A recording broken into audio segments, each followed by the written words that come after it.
When most people think of Mahatma Gandhi, they think about a little Indian man with a shaved head and spectacles, dressed in a simple loincloth and sandals, leading the independence movement against British rule in India.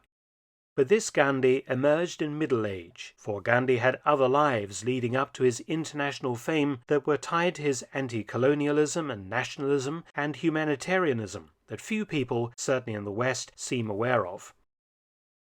The famous Richard Attenborough 1982 film biopic of Gandhi did devote some time to Gandhi's life in South Africa in the early 1900s, where he worked as a lawyer in the British Dominion, and his experiences of racism against both himself, against the black population and Indian workers.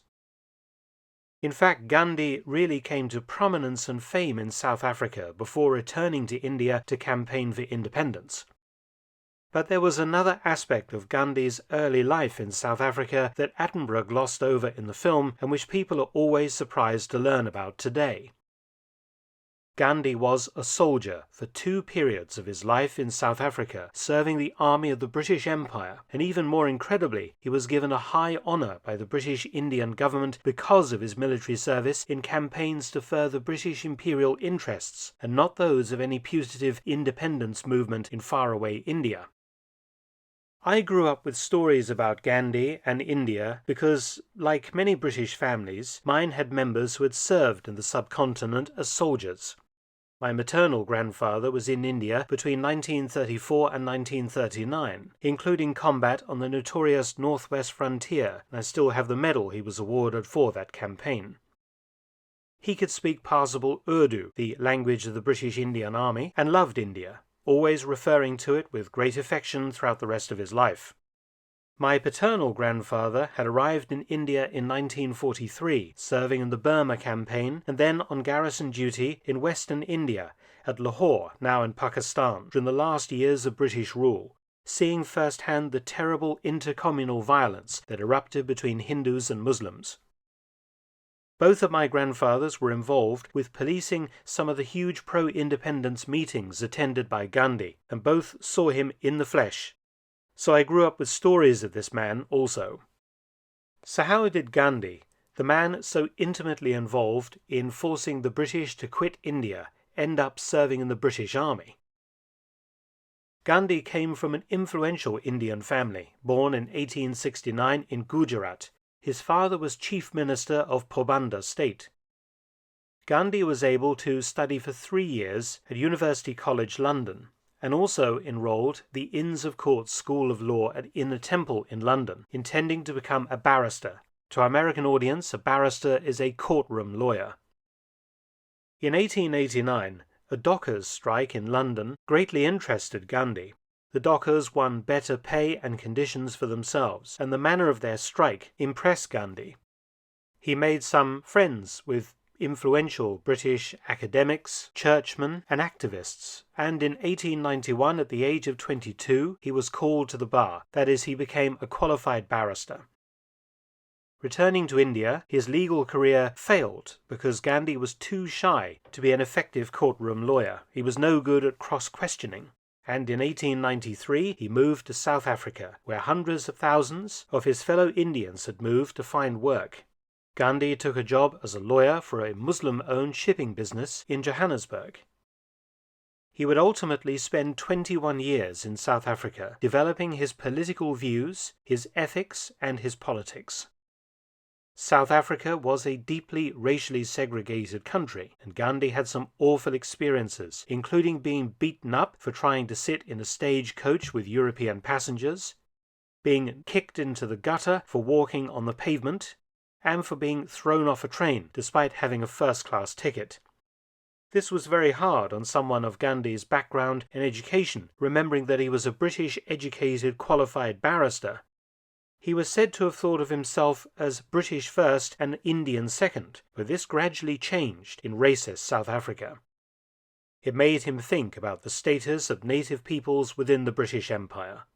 In 1894, Gandhi helped found the Natal Indian Congress in South Africa, making Indians in Natal politically aware and active in defense of their rights. Gandhi contacted the imperial authorities, offering to provide a group of stretcher-bearers called the Natal Indian Ambulance Corps. This was in the midst of Britain's war against the Boers, the original Dutch-derived European settlers of the region of Natal who wanted their independence back. Gandhi wanted to show the British that Hindus could make good soldiers. The British Indian Army traditionally recruiting mostly from among the martial races of India and the Gurkhas of Nepal. In this way, Gandhi hoped to win the respect of the British authorities for Hindu soldiers.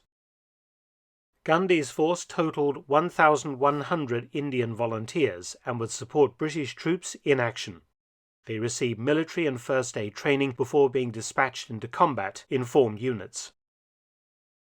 At the infamous Battle of Spion Kop on the 23rd to 24th of January 1900, a British force, 20,000 strong, was outfought and defeated by 8,000 Boers.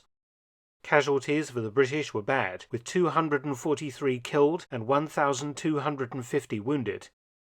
Gandhi and his detachment from the Natal Indian Ambulance Corps went right up to the front lines under fire to retrieve British casualties and physically carried them over miles of rough terrain to waiting horse-drawn ambulances, saving many lives. Gandhi and 37 other members of the unit received the Queen's South Africa Medal for their service.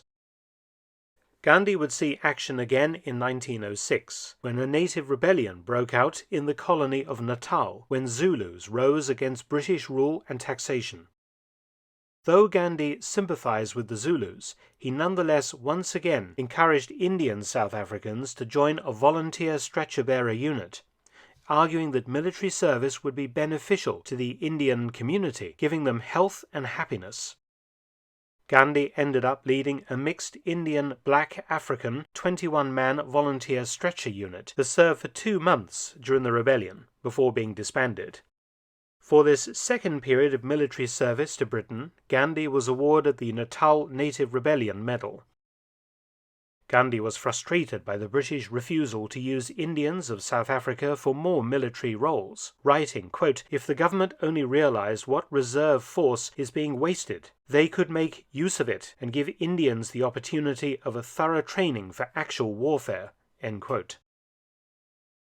However, the continued discrimination against Indians in South Africa and the refusal of the government to grant them equal political rights to whites caused him to turn against the West.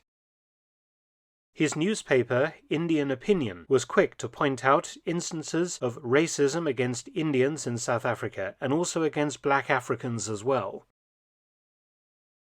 In 1915, Gandhi returned to India, joining the Indian National Congress, which was campaigning for independence. That same year, the British Viceroy of India, Lord Hardinge, awarded Gandhi a very high medal for his services in the Ambulance Corps in South Africa. Gandhi received the Kaiser-i-Hind Medal in gold, Kaiser-i-Hind meaning Emperor of India, a mark of great esteem by the colonial authorities. However, following the Amritsar massacre on the 13th of April 1919, when Brigadier General Reginald Dyer ordered Gurkha and Sikh troops to open fire on a large crowd protesting against the authorities at Jallianwala Bagh, killing hundreds of unarmed civilians, Gandhi returned his 3 British medals to the government in protest, writing in a polite note that though he was proud of his medals, he could no longer wear them with a clean conscience, considering what the British had done in Amritsar. The Amritsar massacre was probably the decisive step towards the end of British rule in India, which occurred 28 years later in 1947. And Gandhi would emerge as the most prominent, charismatic, and defiant leader of the independence movement over those 3 decades. However, Gandhi did not live long beyond Indian independence. On the 30th of January 1948, the Mahatma was shot dead by a Hindu nationalist in the garden of Burqa House in New Delhi. He was 78 years old. Gandhi's British medals have often been put on display in India, though to us today it still seems very strange that they were awarded to a man at the time called Sergeant Major Mohandas Gandhi. Many thanks for watching. Please subscribe and share, and also visit my audiobook channel, War Stories with Mark Felton. You can also help to support both of my channels at PayPal and Patreon. Details in the description box below.